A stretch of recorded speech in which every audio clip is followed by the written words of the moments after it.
प्यारे बच्चों, आज की इस वीडियो में हम जानेंगे अभिक्रिया के वेग पर सांद्रता का और ताप का क्या प्रभाव होता है। तो चलिए फिर कॉपी और पेन निकाल लीजिए और समझते हैं।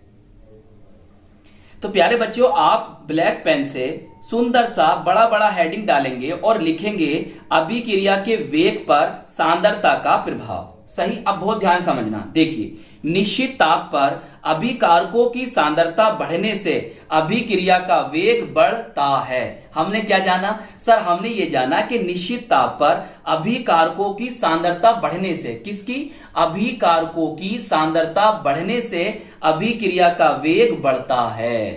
क्यों बढ़ता है सर? देखो आगे लिखा है, क्योंकि अभिकारक अणुओं की सांद्रता बढ़ जाने से, क्योंकि अभिकारक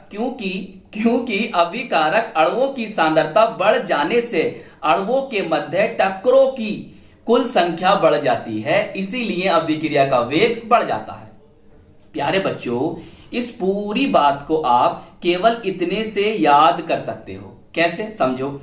देखो प्यारे बच्चों, अभिक्रिया का जो वेग होता है वो अभिकारकों की सांद्रता के समानुपाती होता है, अनुक्रमानुपाती होता है, प्रोपोर्शनल होता है। इसका क्या मतलब है? इसका मतलब है प्यारे बच्चों कि अगर अभिकारकों की सांद्रता बढ़ेगी, अगर अभिकारकों की सांद्रता बढ़ती है तो अभिक्रिया का वेग भी क्या होगा? बढ़ेगा।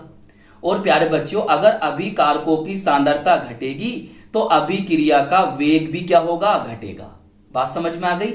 मतलब अभिकारकों की सांद्रता अगर बढ़ती है तो अभिक्रिया का वेग भी बढ़ेगा, और अगर अभिकारकों की सांद्रता घटेगी तो अभिक्रिया का वेग भी क्या होगा? घटेगा। क्यों घटेगा? क्योंकि अभिक्रिया का जो वेग होता है वो अभिकारकों की सांद्रता के समानुपाती होता है।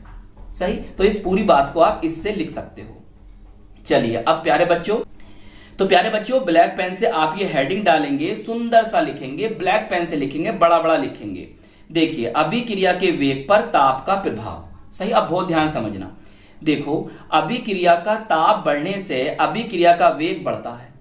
हमने क्या जाना सर? हमने ये जाना अभिक्रिया का ताप, बोले तो टेम्परेचर, बढ़ने से अभिक्रिया का वेग बढ़ता है, क्योंकि ताप वृद्धि से सक्रिय अणुओं की संख्या बढ़ जाती है, जिससे अणुओं के मध्य प्रति सेकंड होने वाली टक्करों की संख्या बढ़ जाती है और अभिक्रिया का वेग बढ़ जाता है।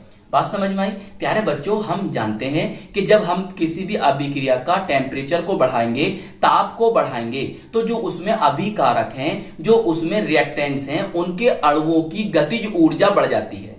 क्या होती है? गतिज ऊर्जा बढ़ जाती है, सक्रिय अणुओं की संख्या बढ़ जाती है, जिससे उन अणुओं के मध्य होने वाली टक्करों की संख्या बढ़ जाती है और अभिक्रिया का वेग बढ़ जाता है। बात समझ में आई? तो प्यारे बच्चों, इस पूरी बात को आप इन दो बातों से याद कर सकते हो। देखो प्यारे बच्चों, अभिक्रिया का जो वेग होता है वो ताप के समानुपाती है। इसका मतलब क्या है कि अगर ताप बढ़ेगा तो अभिक्रिया का वेग भी बढ़ेगा, और अगर ताप घटेगा तो अभिक्रिया का वेग भी घटेगा।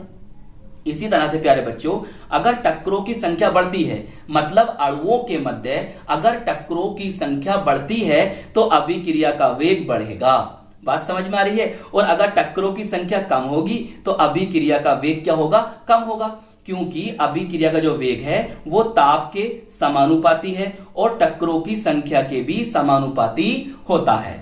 तो प्यारे बच्चों, आज की इस वीडियो में हमने अभिक्रिया के वेग पर सांद्रता और ताप के प्रभाव को समझा। तो आई होप ये वीडियो आपको पसंद आई होगी। कैसी लगी हमें जरूर बताइएगा। प्यारे बच्चों, इस वीडियो को लाइक कीजिएगा, अपने दोस्तों में शेयर जरूर कीजिएगा और हमारे चैनल को सब्सक्राइब कर लीजिएगा। हम मिलेंगे आपको इसकी नेक्स्ट वीडियो में। जय हिंद, जय भारत।